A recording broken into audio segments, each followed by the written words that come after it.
Welcome to the interview series of Create 2. We are looking for what is needed and missing eventually in the dance scene to support young dance artists in their growth so that they can create the work that they are passionate about. And I'm Alina Jacobs, and today I have the pleasure to have JOAN van der Mast. Do I pronounce it? Joan. Joan. Joan. Thank you. Here with me for the first interview of this series.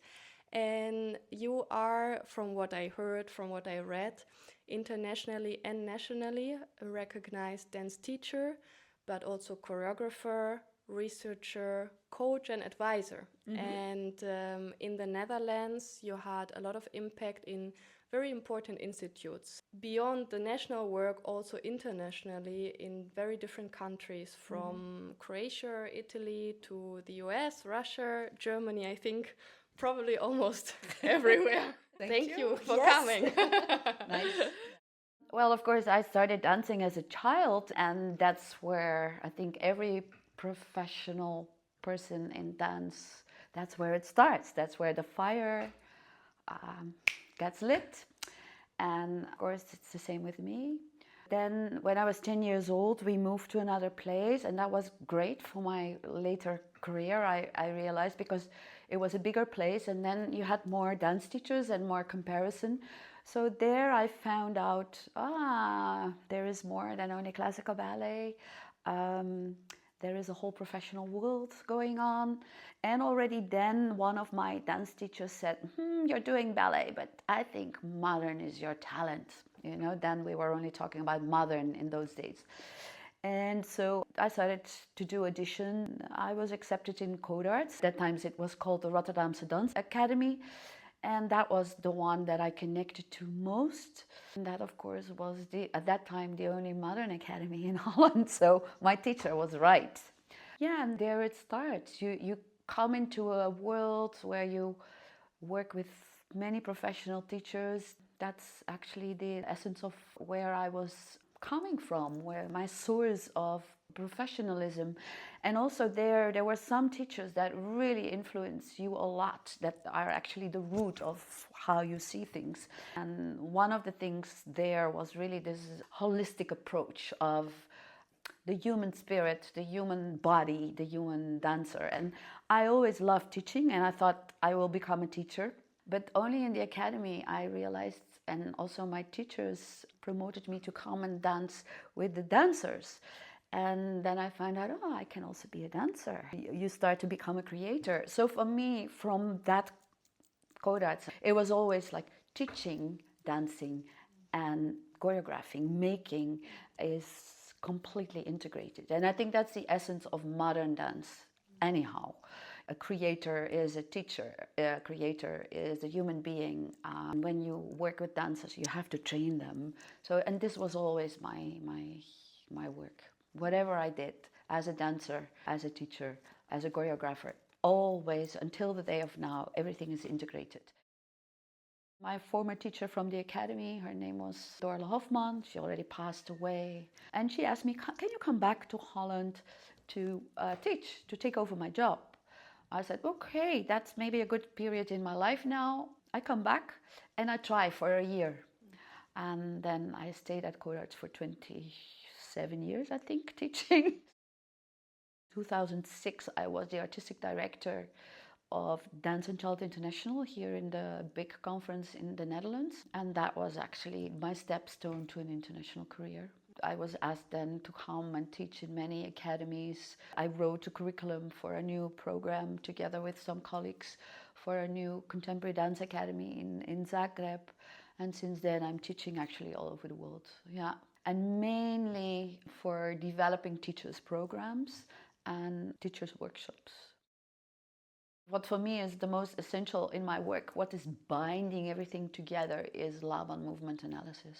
And when I left Codarts, I became also the assistant of Peggy Hackney in one of her master programs.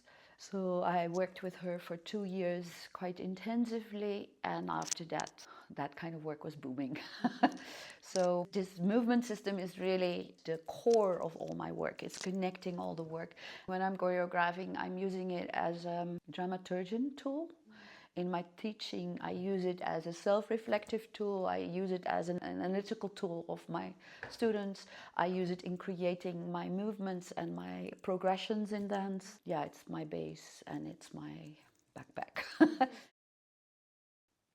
And where am I now? Yeah, I'm still teaching at the Royal Conservatory. I'm having my own school, new dance center. And more I started to work, also focus on methodology and the methodology of the now. Probably we will talk more about that because that's really my main, I think that's my main legacy that I want to leave for the future. Yeah. Where does fire come from? I think it's the universal fire. But as a child, I was already an explorer. I'm not the type, tell me what to do and I do it. If you tell me something, what I have to do, I will try to explore not to do it and find out why I should do it. In everything, wanting to know what you don't know yet. This interest in what I call wholeness and connection and not just isolate people, isolate styles. And that's why I also connected so much to this holistic approach. Like you cannot separate the body from the mind, from the spirit, from the community. As a choreographer, I was always interested to bring people from different cultures, dance cultures, maybe cultures of languages, cultures of religions, backgrounds, together. I'm always interested in that. Go beyond your horizons to find actually more who you really are.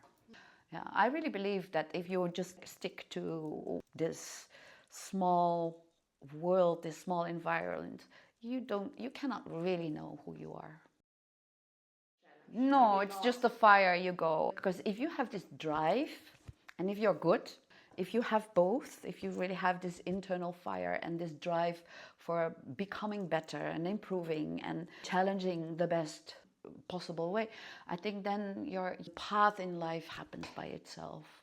And sometimes it might look difficult if you have, you're on this cross and you can go 2 ways or 4 ways or even more difficult, maybe 6 ways.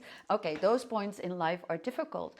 But if you look back at those crossing points in your life, you always followed your heart. Well, I always suggest follow your heart. If you really know from inside who you are, then follow that path. And like my mother always said, there are many roads leading to Rome. So maybe you take a wrong path and you find out. And then if you're young, that just happens. I was never busy with a career.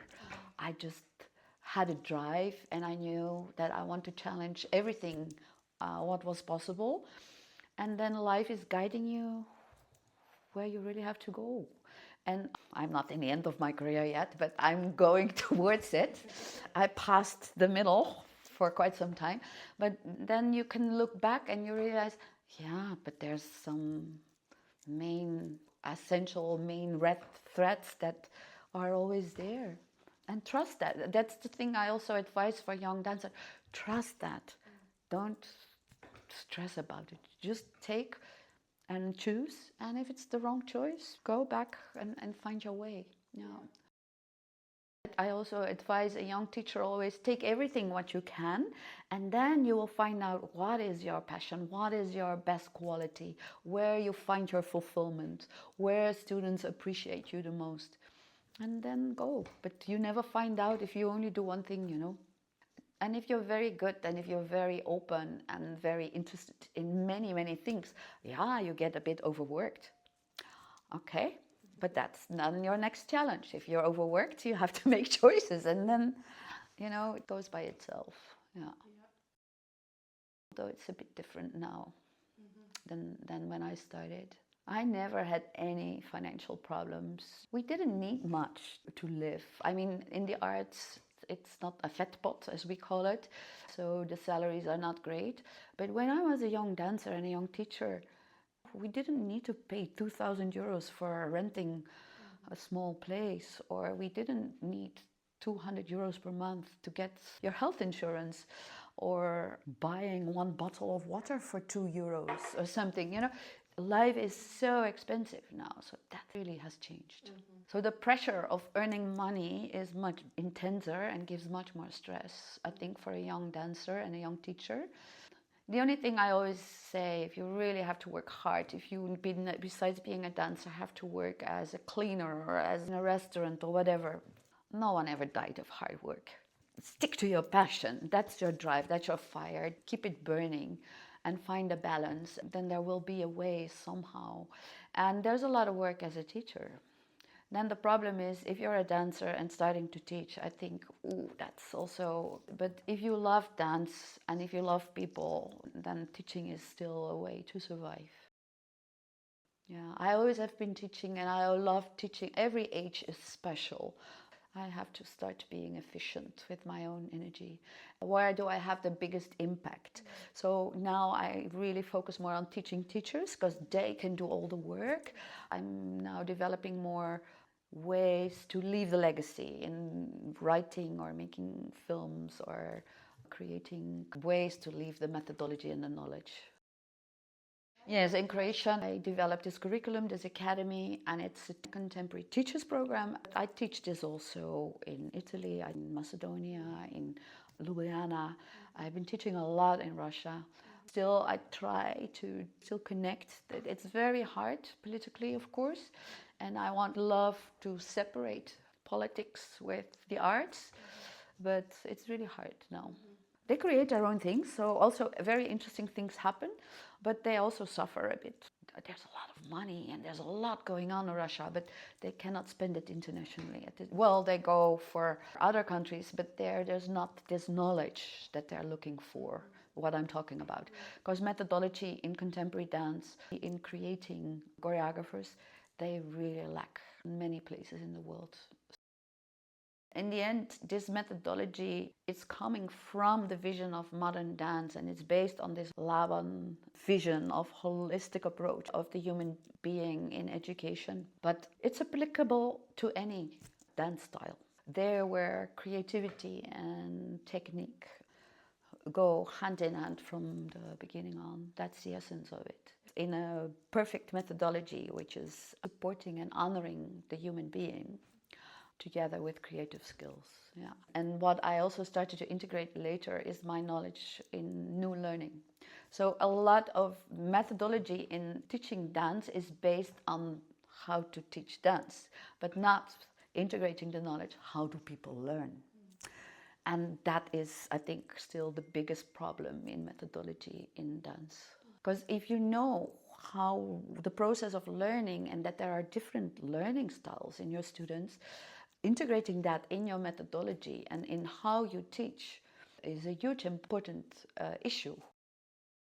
Also relates to what is required nowadays of a dancer. When I was a young dancer, especially if you were more in the theater dance, in the balletic, classical ballet, modern ballet, you just had to shut up and you had to do what the choreographer and copy as fast as you can. So I call that the impressive dancer. Is you take it into your body and you recreate it and make it expressive in the best possible way. But nowadays a dancer really needs to be a co-creator, and that is complete change. I don't know, except for in the traditional classical ballet companies with the traditional classical ballet repertory, but even in a more contemporary ballet company, the dancers co-create. And I think that's also the biggest change in the professional dance programs of the last 10 to 20 years. Well, this also relates to, I think, the methodology and how we can still improve dance programs. For me, the problem in the whole dance methodology is that it was only focusing on what the dancers lack. Still in the academy where I teach, if I ask students, what do you do wrong? They have a list like this. And then when I ask the same question, what are you proud of? What do you really know that you're good in? That's what we really have to change. I mean, when I was a young dancer, of course you were also not confident or, or insecure, but at least you were trusting the teachers and you were working like crazy. Nowadays, I sense that the young students are much more insecure. They need much more what I call positive psychology. The teachers incorporate much more that you start from their strength, that they trust their strong points. Now young dancers, their skills, it's almost not human what they have to do, huh? In my time, I was just going and doing, and we'll see where and you were kind of unaware of all the possibilities. All the young people are quite aware of all the possibilities. It's tremendous what they have to have, and it's tremendous what they can do. Yeah? So I think it's very important that academies really focus on the real essential talents of the students, and that they get secure from that as a source, as a base, and from there on see how diverse you can become, and not focus too much only on what they cannot do. Still, the corrections that students get, 9 out of 10 corrections are about what they cannot do well. So, and that's what you focus on mostly. Yeah. And that's okay, it's part of the deal, but it should be in balance. You cannot work from an insecure source. Yeah. To become a good teacher. And that's the main problem. There's a lot of dancers teaching, but they're not teachers. They don't know the profession of a teacher. Then there's also a lot of teachers who did a teacher's program somewhere who are also not good teachers. Become a good teacher, understanding what teaching means, understanding how people work, how they are in the society, what every age group requires, and understanding what learning means, how people learn, and understanding that you cannot learn through punishment. I'm still from this generation a bit, but life was so different then. And some students you can challenge by harshness, but some students, just knowing this, understanding how people are, so that is important, and that's what I'm pleading for. So one is really tremendous knowledge about dance, about the body, but also about the mind and the psyche, yeah, and not pretending that you know, but really study, really know. Yeah, I see so many teachers teach, just say, do as I do.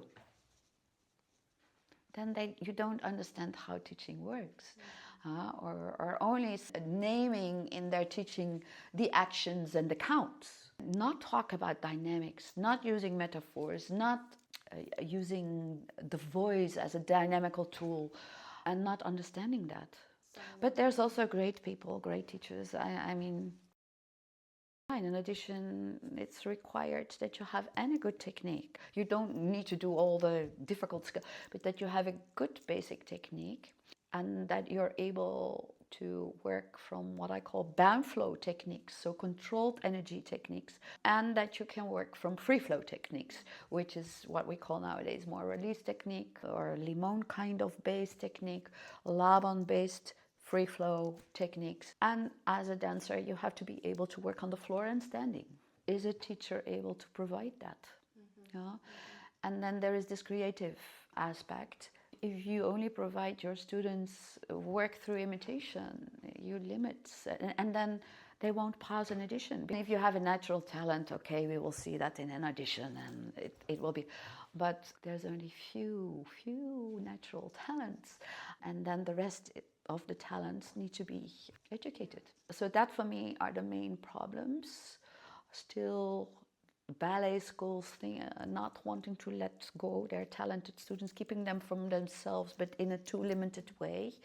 Another thing is, I don't even know the word in English, verzuiling. So you have the pillar of classical ballet, you have the pillar of contemporary, you have the pillar of hip hop, you know, or any world dance. If you keep the students in one pillar, you don't know what their real talents are. So for me, it's very important that the education system in the base, that the young students are not put in one pillar for a long time and then having to stop somewhere very early, and then they're too late to switch to another pillar. So that in the base, you provide them with many possibilities, and then you have to have skilled teachers team to really understand where are their talents, what is the personality, and not to put them too early in one pillar. And that, of course, in the classical ballet is a problem because we need to put them in that pillar. So it's very important that young children start very early in a good school. Because that also has changed in our system. For instance, in the Royal Conservatory, before we were still happy with children of 12 to enter, but it's too late. You have to start at 8 with a professional training if you want to become a dancer with a more balletic or highly difficult modern techniques. And 8 is very young. It's very young. And that's why I also like it a lot that at the Royal Conservatory we start now from not only classical ballet but creative dance and modern or contemporary from the base on, and now we even add hip-hop to the curriculum. I'm really happy with that. And you don't become a hip-hop dancer at the Royal Conservatory, but the thing is, when they kind of stop their development and then we really see, wow, there is something special in there, you give them in a young age already a tool to change. And all the companies, I mean the more contemporary companies, you have to be able to switch to floor work, to standing work, to acrobatic work. For me there's two things. One is their knowledge of dance, history of dance, knowledge of the anatomy, the body, the mind, psychology, methodology, choreography. I mean, that's the profession, the knowledge. It's not only doing, but it's also reading, understanding, studying, musicality, for instance, choreology. That's one thing. But the other thing is life, society, community.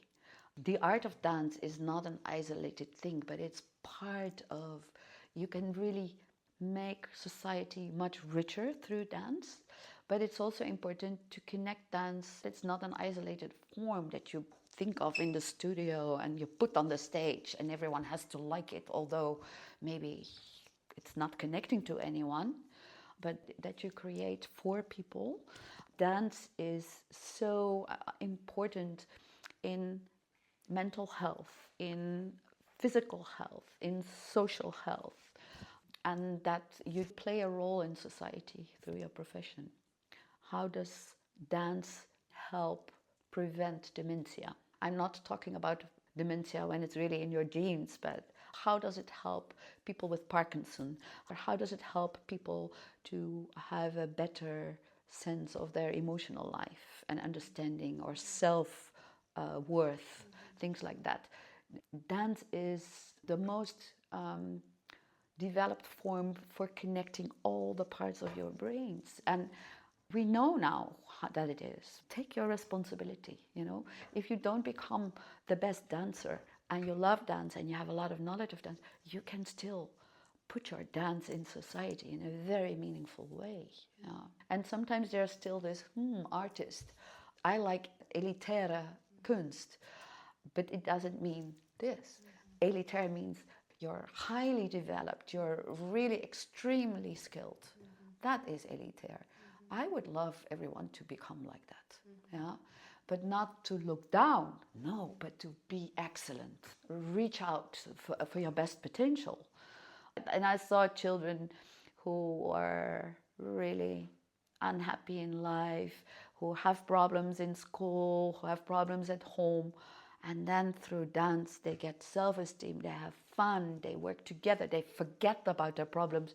My God, it's so beautiful. I love people who love to work in that way with dance too. Well, there's a time for everything. So if you want to become a dancer, you have to dedicate at least, let's say you start a bit late, but between 8 and 20 full-time dance. Otherwise, it's not working.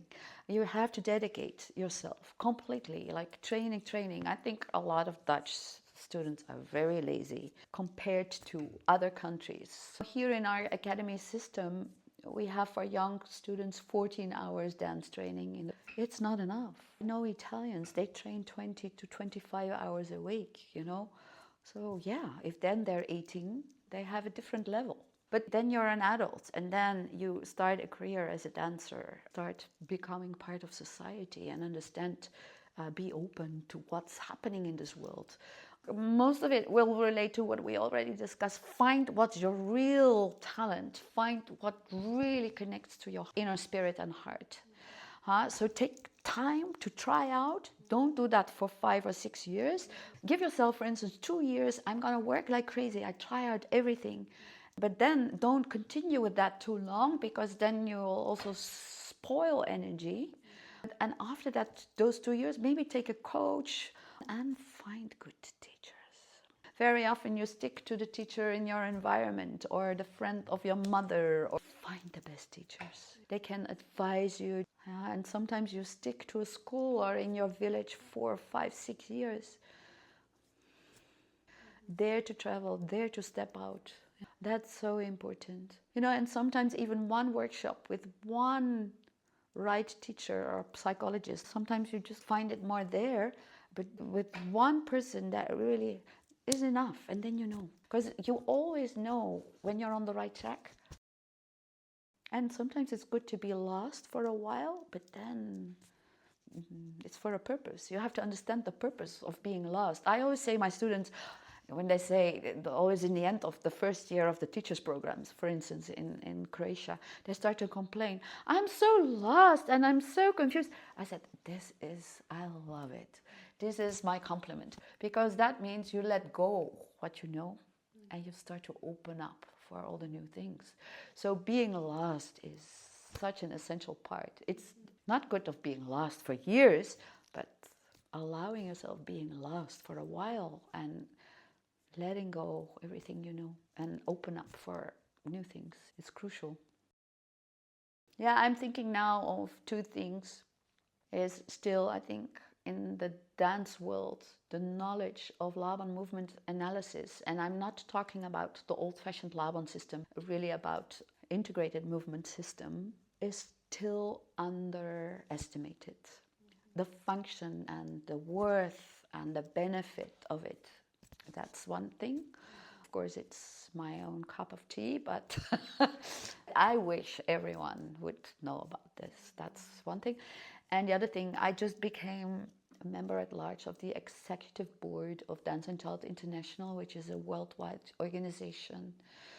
And there is so much knowledge, so many people that do research on this topic of methodology, all the issues that we discussed. And in this Dance and Child International community, there's all the top professionals, professors in all these topics.